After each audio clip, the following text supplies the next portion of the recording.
It is quite probable that Kevin was either searching for answers or simply wanted to get those memories out of his system. This is the reason why he pretended to be an Uber driver and provided Rusby with a ride to his sister's house where he resided alone after his sister passed away. Kevin came up with a pretext to enter the house, and as soon as he emerged from the restroom, he immediately inquired of the former security guard whether or not he was familiar with him. In any case, it appeared as though Kevin was not the only person who had been victimized by him. Or perhaps Rusby was speaking the truth when he stated that he had been experiencing memory gaps as a result of his advanced age. Kevin had blood on his mind as he left his father's house, and he wanted to empty the entire magazine into his perpetrator body. However, he had a change of heart when he saw an elderly and feeble man in front of him screaming for his life. Kevin's decision to empty the magazine into his perpetrator body was a change of heart. Kevin was unable to complete the task. Because he did not want to follow in his father's footsteps and become a deranged killer, he decided to let Rusby go. At this time, Kevin was experiencing such a sense of helplessness that he had a breakdown and began howling like a child. He was determined to overcome the trauma he had experienced in the past, but he was unsure how to do it.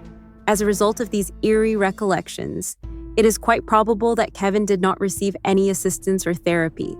He did not even have the courage to talk about the incident with anyone, not even Harry, and he never even considered the possibility of discussing his problems with his father, who was a misogynist.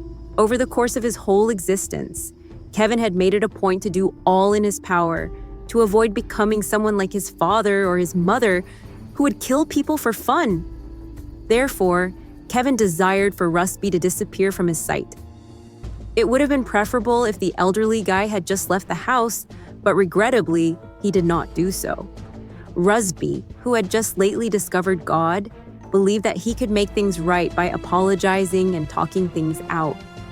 As a result, he made the worst mistake of his life by bringing up the wrong question at the wrong moment. His question to Kevin was, "Do you have any children?"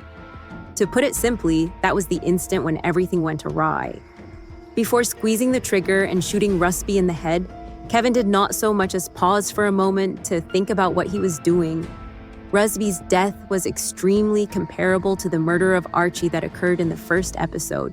As you can see, Maeve was the one who, in both instances, provoked these guys with her filthy comments to the point that they were no longer able to control their own urges. The reason Kevin shot Rusby was because he asked him about his children, which was something that Maeve had teased Kevin about previously. It was quite evident that Kevin wanted to do the same thing to his abusive mother and father, but he was unable to do so because they were still his parents. Additionally, I would like to make it abundantly obvious that Kevin is not a deranged killer like his mother, father, or Eddie.